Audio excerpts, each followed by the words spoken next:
दोस्तों नमस्कार। सत्य साई कॉमर्स गुरु यूट्यूब चैनल में आपका स्वागत है। दोस्तों आज हम कक्षा 12वीं के छात्रों के लिए अकाउंट विषय का बहुविकल्पीय प्रश्न का सेकंड वीडियो लेके आ रहे हैं। दोस्तों जिसने पहला वीडियो नहीं देखा वो प्लेलिस्ट पे जाइए, वॉच कीजिए और दोस्तों लाभ उठाइए। दोस्तों इसके बाद दोस्तों और 2 वीडियो आएंगे, उसमें रिक्त स्थान, सही गलत, एक शब्द में उत्तर और सही जोड़ी सबको इंक्लूड किया जाएगा। दोस्तों इन 4 वीडियो के बाद एमपी से जो अकाउंटेंसी का पेपर दे रहे हैं उन छात्रों को किसी भी प्रकार की स्टडी करने की कोई जरूरत नहीं पड़ेगी। पूरे 32 मार्क का यहां से कवर हो जाएगा। दोस्तों तो आइए हम वीडियो शुरू करते हैं। दोस्तों वीडियो को यदि आपको पसंद आता है तो शेयर कीजिए, लाइक कीजिए और चैनल को सब्सक्राइब कीजिए। दोस्तों बहुत बहुत धन्यवाद दोस्तों, आपका चैनल को सपोर्ट कीजिए। दोस्तों आइए हम वीडियो चालू करते हैं। पहला क्वेश्चन है दोस्तों, निम्न में से कौन सा कंपनी का लक्षण है? ऑप्शन है 1 कृत्रिम व्यक्ति, 2 सीमित दायित्व, 3 पृथक अस्तित्व और 4 उपरोक्त सभी। तो दोस्तों इसका सही आंसर हो जाएगा ये तीनों दोस्तों कंपनी के लक्षण है, मतलब ऑप्शन नंबर 4 सही हो जाएगा, उपरोक्त सभी। आइए दोस्तों अगला प्रश्न लेते हैं। समता अंशधारी कंपनी के होते हैं। पहला ऑप्शन कंपनी के अल्पकालीन लेनदार, कंपनी के दीर्घकालीन लेनदार, कंपनी के स्वामी, कंपनी के ग्राहक। तो दोस्तों जो समता अंशधारी वे कंपनी के वास्तविक मालिक होते हैं, अतः इसका आंसर हो जाएगा दोस्तों ऑप्शन नंबर 3 कंपनी के स्वामी। आइए दोस्तों अगला प्रश्न लेते हैं हम। प्रतिभूति प्रीमियम है। पहला ऑप्शन है आयगत लाभ, दूसरा ऑप्शन है पूंजीगत लाभ, तीसरा ऑप्शन है दोस्तों पूंजीगत हानि, चौथा ऑप्शन है आयगत आगम। तो प्रतिभूति प्रीमियम दोस्तों कंपनी के लिए पूंजीगत लाभ होता है, जिसका सही आंसर होगा ऑप्शन नंबर 2 दोस्तों पूंजीगत लाभ। आइए अगला प्रश्न लेते हैं। अंशधारी को भुगतान किया जाता है। ऑप्शन है पहला ब्याज, दूसरा ऑप्शन है लाभांश, तीसरा कमीशन, चौथा इनमें से कोई नहीं। तो दोस्तों अंशधारी कंपनी के स्वामी होते हैं, उसको लाभ में हिस्सा मिलता है, इसका मतलब इसका सही आंसर हो जाएगा ऑप्शन नंबर 2 लाभांश। आइए दोस्तों अगला प्रश्न लेते हैं। लाभांश की दर परिवर्तनशील होती है। समता अंशधारी की, पूर्वाधिकार अंशधारी की, ऋण पत्रधारी की, इनमें से कोई नहीं। तो दोस्तों लाभांश की दर जो परिवर्तित होगी वो होती है समता अंशधारी की, इसका सही आंसर हो जाएगा ऑप्शन नंबर 1। आइए दोस्तों अगला प्रश्न लेते हैं। अंश पर बकाया मांग पर ब्याज दर अधिक नहीं हो सकती है। ऑप्शन है ऑप्शन नंबर 1 10% से, ऑप्शन 2 5% से, ऑप्शन 3 6% से और ऑप्शन 4 दोस्तों 12% से। तो इसका सही आंसर हो जाएगा दोस्तों कि अंश पर बकाया मांग पर ब्याज की दर 10% से अधिक नहीं हो सकती, मतलब ऑप्शन नंबर 1 इसका सही आंसर हो जाएगा। आइए दोस्तों अगला प्रश्न लेते हैं। न्यूनतम अभिधान आवश्यक है। पहला ऑप्शन अंश को जब्त करने के लिए, दूसरा ऑप्शन अंश के हस्तांतरण के लिए, तीसरा ऑप्शन दोस्तों अंश के आवंटन के लिए और चौथा अंश को निरस्त करने के लिए। तो न्यूनतम अभिधान की आवश्यकता होती है दोस्तों अंश के आवंटन के लिए, मतलब ऑप्शन नंबर 3 इसका सही आंसर हो जाएगा दोस्तों।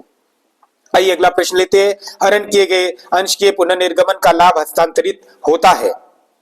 पहला ऑप्शन है सामान्य आरक्षित में, दूसरा ऑप्शन है पूंजी संचय खाते में, तीसरा है ऑप्शन है पूंजी शोधन आरक्षित में और चौथा ऑप्शन है लाभ हानि खाते में। तो दोस्तों अंश हरण के पुनर्निर्गमन का जो लाभ होता है वो हम पूंजी संचय खाते में ट्रांसफर करते हैं, तो सही आंसर हो जाएगा ऑप्शन नंबर 2। आइए दोस्तों अगला प्रश्न लेते हैं।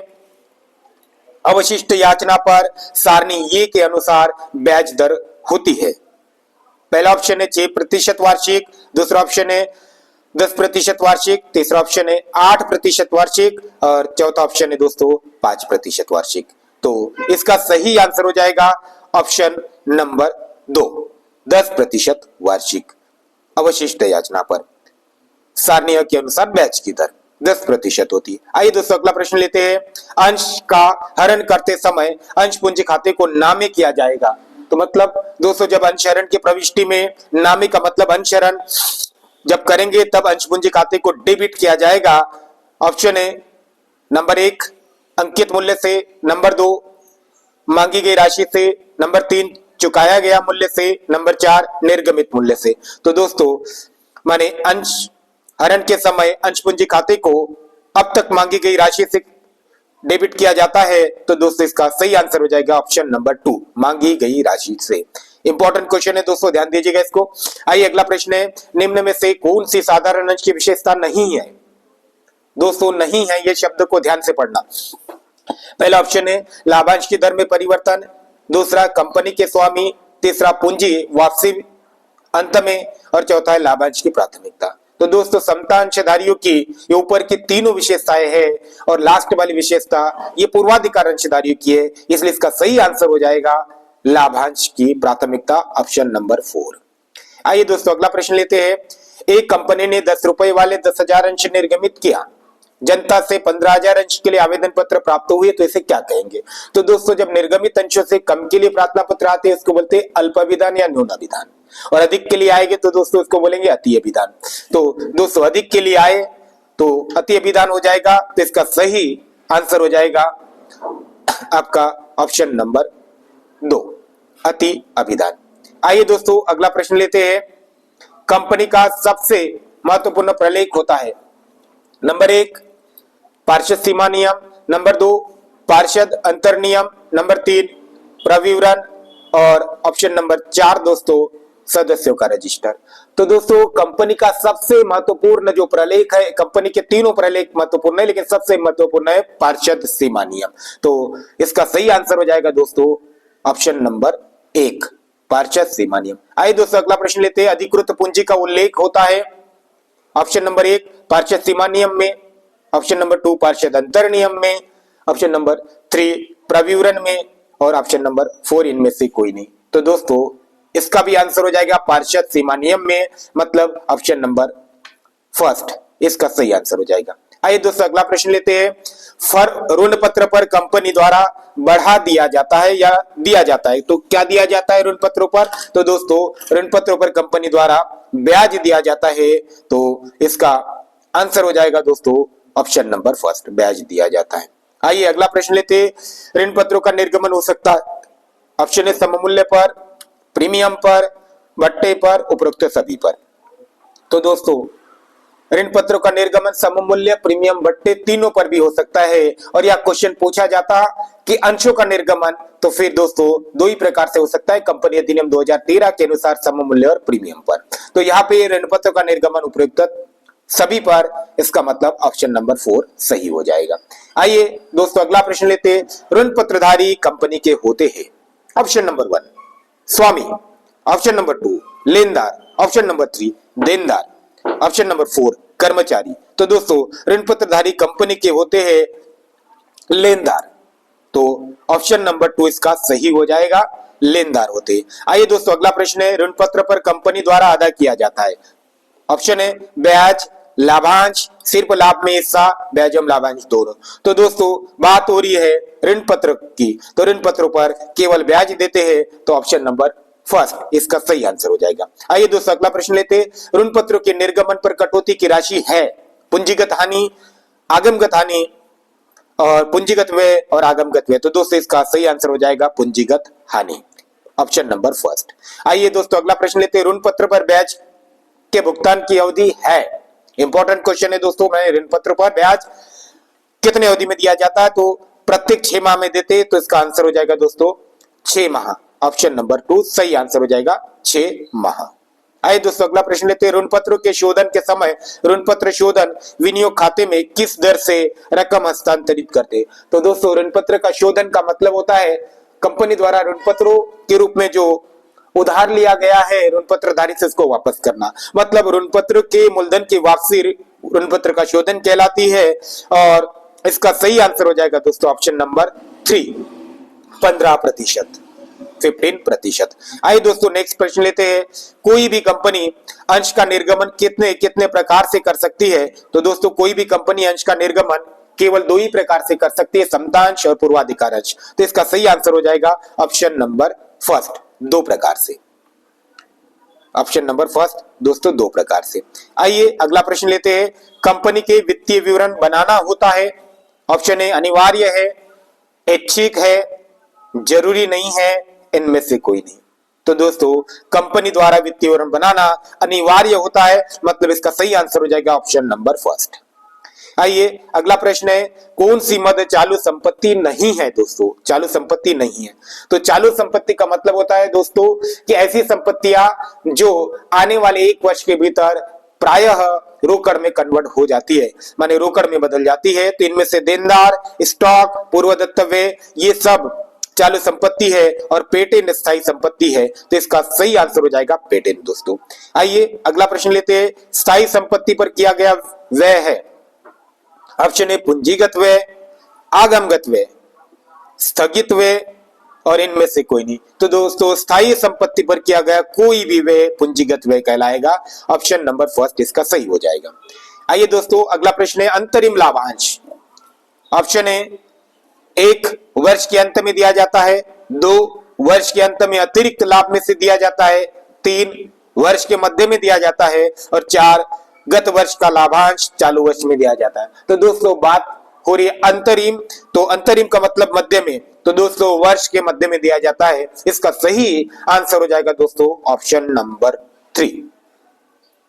आइए अगला प्रश्न लेते हैं। निम्न में से कौन सी संपत्ति चालू संपत्ति है? दोस्तों है तो भवन, स्टॉक, पेटेंट और उपस्कर। तो दोस्तों चालू संपत्ति भवन स्थायी संपत्ति है, पेटेंट भी स्थायी संपत्ति है, उपस्कर माने फर्नीचर भी दोस्तों स्थायी संपत्ति है। तो चालू संपत्ति इसमें स्टॉक है दोस्तों। तो आंसर हो जाएगा ऑप्शन नंबर 2 स्टॉक। आर्थिक चिट्ठा दर्शाता है व्यवसाय का, ऑप्शन ए लाभ हानि स्थिति, वित्तीय स्थिति, लाभ हानि वित्तीय स्थिति, व्यवसाय में व्याप्त जोखिम। तो दोस्तों हम बैलेंस शीट जो है आर्थिक चिट्ठा व्यवसाय की वित्तीय स्थिति, फाइनेंशियल पोजीशन को दर्शाता है। तो इसका आंसर हो जाएगा ऑप्शन नंबर 2 वित्तीय स्थिति। आइए दोस्तों अगला प्रश्न लेते हैं। निम्न में से कौन कंपनी की वित्तीय विवरण का भाग है? पहला है लाभ हानि का विवरण, दूसरा स्थिति विवरण, तीसरा है दोस्तों यह दोनों और चौथा इनमें से कोई नहीं। तो दोस्तों कंपनी के वित्तीय विवरण में लाभ हानि विवरण और स्थिति विवरण यह दोनों को शामिल किया जाता है। तो हमारा सही आंसर हो जाएगा इस क्वेश्चन का ऑप्शन नंबर 2 यह दोनों। आइए दोस्तों अगला प्रश्न लेते हैं। चिट्ठी को कहा जाता है संपत्ति विवरण, दायित्व विवरण, स्थिति विवरण और आय का विवरण। तो इसका सही आंसर हो जाएगा दोस्तों ऑप्शन नंबर 3 स्थिति विवरण। आइए दोस्तों अगला प्रश्न लेते हैं। कौन से अनुपात प्रमुख रूप से प्रत्यय की गणना करते हैं? द्रव्यता, क्रियाशीलता, लाभदायकता या लाभप्रदता या ऋण क्षमता। तो दोस्तों इसका सही आंसर हो जाएगा लाभप्रदता या लाभदायकता, ऑप्शन नंबर 3 दोस्तों। आइए दोस्तों अगला प्रश्न लेते हैं। कौन से अनुपात फर्म की दीर्घकालीन प्रचलन के संबंध में आलोचनात्मक सूचनाओं को देते हैं? ऑप्शन है द्रव्यता, क्रियाशीलता, ऋण का शोधन क्षमता, ऋण शोधन क्षमता और दोस्तों लाभदायकता। तो दोस्तों इसका सही आंसर हो जाएगा क्रियाशीलता, मतलब ऑप्शन नंबर 2 क्रियाशीलता। आइए दोस्तों अगला प्रश्न लेते हैं। चालू संपत्ति तथा चालू दायित्व के लिए आदर्श अनुपात माना जाता है। तो दोस्तों इसको चालू अनुपात भी कहते हैं और ये अनुपात होता है 2:1, मतलब इसमें चालू संपत्तियां चालू दायित्व से दुगुना होनी चाहिए। तो इसका सही आंसर हो जाएगा 2:1। दोस्तों इंपॉर्टेंट क्वेश्चन है, ध्यान रखिएगा एग्जाम के लिए। आइए अगला प्रश्न है। आदर्श तरल अनुपात होना चाहिए। तो दोस्तों इसका तरल अनुपात होता है 1:1। तो इसका ऑप्शन नंबर 1 सही हो जाएगा। आइए दोस्तों अगला प्रश्न लेते हैं। चालू अनुपात किसका मापक है? लाभदायकता का, तरलता का, शोधन क्षमता का, क्रियाशीलता का। तो दोस्तों इस प्रश्न का उत्तर आपको कमेंट्स बॉक्स में दोस्तों कमेंट्स करके बताना है और इसका आंसर मैं अगले वीडियो में जो रिक्त स्थान और सही गलत वाला वीडियो आएगा उसमें इसका आंसर बताऊंगा। आप उसको सर्च कीजिए और सही आंसर बताइए दोस्तों। जिसका सही आंसर होगा उसको पीडीएफ में फ्री में प्रोवाइड करवाऊंगा दोस्तों उसके व्हाट्सएप पे। तो ये क्वेश्चन को आप कमेंट बॉक्स में इसका सही आंसर लिखिए। आइए अगला प्रश्न लेते हैं। रोकड़ प्रवाह विवरण के संबंध में कौन सा लेखांकन प्रमाप है? तो दोस्तों अकाउंटिंग स्टैंडर्ड रोकड़ प्रवाह के लिए दोस्तों AS थर्ड है, मतलब लेखांकन प्रमाप 3 दोस्तों। आइए अगला प्रश्न है, ख्याति के संबंध में कौन सा लेखांकन प्रमाप है? तो दोस्तों लेखांकन प्रमाप 26 मतलब AS 26 ऑप्शन नंबर 2 इसका ख्याति के संबंध में सही हो जाएगा दोस्तों। आइए वित्तीय क्रियाओं से रोकड़ प्रवाह का उदाहरण है लाभांश का भुगतान, विनियोग पर प्राप्त लाभांश, ग्राहकों से रोकड़ प्राप्ति और स्थायी संपत्तियों का क्रय। तो दोस्तों इसका विनियोग क्रियाओं से रोकड़ इसका उदाहरण है दोस्तों लाभांश का भुगतान, ऑप्शन नंबर फर्स्ट इसका सही आंसर हो जाएगा। संचालन क्रियाओं से रोकड़ प्रवाह का एक उदाहरण है, तो संचालन क्रिया से रोकड़ तो ऋण पत्रों का निर्गमन, स्थायी संपत्ति का विक्रय, स्थायी जमा, बैंक द्वारा ब्याज और अंश का निर्गमन। तो दोस्तों इसका सही आंसर हो जाएगा ऑप्शन नंबर 3। आइए अगला प्रश्न लेते हैं, रोकड़ प्रवाह विवरण तैयार करना एवं प्रस्तुत करना अनिवार्य है? ऑप्शन ए केवल निजी कंपनी के लिए, केवल सार्वजनिक कंपनी के लिए, केवल विदेशी कंपनी के लिए, समस्त सूचीबद्ध कंपनी के लिए। तो दोस्तों इसका सही आंसर हो जाएगा ऑप्शन नंबर 4 समस्त सूचीबद्ध कंपनियों के लिए आवश्यक है। आइए दोस्तों अगला प्रश्न लेते हैं, निम्न में से कौन सा रोकड़ प्रवाह का स्रोत नहीं है? प्रवाह का मतलब होता है दोस्तों रोकड़ का आना और जाना, तो किससे रोकड़ व्यवसाय में आएंगी और जाएंगे नहीं? तो अंश का निर्गमन से रोकड़ आ जाएगी, अंश का निर्गमन संपत्ति के क्रय के बदले, देनदारों में कमी होंगी तो रोकड़ आएगी, स्थायी संपत्ति को बेचेंगे तो रोकड़ आएगी। तो इसमें रोकड़ व्यवसाय में आएगी और जाएंगे नहीं, इसका मतलब यह है अंश का निर्गमन यदि हम किसी संपत्ति के बदले करते हैं तो इसका सही आंसर हो जाएगा ऑप्शन नंबर 2। आइए दोस्तों अगला प्रश्न है, निम्न में से कौन सा रोकड़ प्रवाह का प्रयोग नहीं है? दोस्तों प्रयोग नहीं है इसका मतलब जिसमें हमारे बिजनेस से रोकड़ बाहर नहीं जाएगी। दीर्घकालीन ऋण में वृद्धि होगी दोस्तों तो रोकड़ प्रयोग नहीं है इसका, यही इसका सही आंसर है। ऋण पत्रों का शोधन होगा तो रोकड़ जाएगी, विनियोग का क्रय होगा तो रोकड़ व्यापार से बाहर जाएगी और संचालन से आनी होंगे तो रोकड़ जाएगी। दीर्घकालीन ऋणों में यदि वृद्धि होगी दोस्तों तो ये रोकड़ का प्रयोग नहीं, रोकड़ दोस्तों के स्रोत हो जाएगा ये। आइए अगला प्रश्न लेते हैं, निम्न में से कौन सी मद गैर रोकड़ मद है? वार्षिक मूल्यह्रास, कर का भुगतान, ब्याज का भुगतान, इनमें से कोई नहीं। तो दोस्तों तो इसका सही आंसर हो जाएगा वार्षिक मूल्यह्रास, मतलब ऑप्शन नंबर फर्स्ट सही आंसर होगा। नेक्स्ट प्रश्न दोस्तों, रोकड़ प्रवाह विवरण में रोकड़ शब्द का तात्पर्य है? तो दोस्तों इसमें रोकड़ तथा रोकड़ तुल्य से रोकड़ प्रवाह विवरण में रोकड़ का तात्पर्य होता है, तो इसका सही आंसर हो जाएगा ऑप्शन नंबर 3 रोकड़ तथा रोकड़ तुल्य संपत्ति। आइए दोस्तों अगला प्रश्न लेते हैं, निम्न में से कौन सा वित्तीय विवरण के विश्लेषण का उपकरण नहीं है? ऑप्शन नंबर फर्स्ट है तलपट, सेकेंड तुलनात्मक विवरण, थर्ड है दोस्तों अनुपात विश्लेषण, फोर्थ है समाकार विवरण। तो दोस्तों ये नीचे के तीनों भी है और ऊपर वाला तलपट नहीं है दोस्तों, तो इसका सही आंसर हो जाएगा ऑप्शन नंबर फर्स्ट तलपट। आइए नेक्स्ट क्वेश्चन लेते हैं, ऋण पत्रों के प्रतिफल स्वरूप ऋण पत्रधारी को प्राप्त होता है दोस्तों तो ये ब्याज मिलता है, इसका सही आंसर हो जाएगा ऑप्शन नंबर 2। आइए अगला प्रश्न है, सम विच्छेद बिंदु वह है जहां निम्नतम लाभ होता है, निम्नतम हानि होती है, अधिकतम लाभ होता है और नंबर 4 है दोस्तों ना लाभ होता है ना हानि। तो दोस्तों सम विच्छेद बिंदु मतलब ब्रेक इवन पॉइंट, तो दोस्तों इसमें जहां न लाभ हो न हानि हो ऐसे बिंदु को हम सम विच्छेद बिंदु कहते हैं, तो इसका सही आंसर हो जाएगा ऑप्शन नंबर 4 ना लाभ होता है ना हानि। आइए दोस्तों अगला प्रश्न लेते हैं, सामान्यतः किस अनुपात की गणना प्रतिशत में की जाती है? तो दोस्तों प्रतिशत प्रायः लाभदायकता अनुपात की गणना की जाती है, तो इसका सही आंसर हो जाएगा ऑप्शन नंबर फर्स्ट लाभदायकता अनुपात की गणना प्रायः प्रतिशत में की जाती है।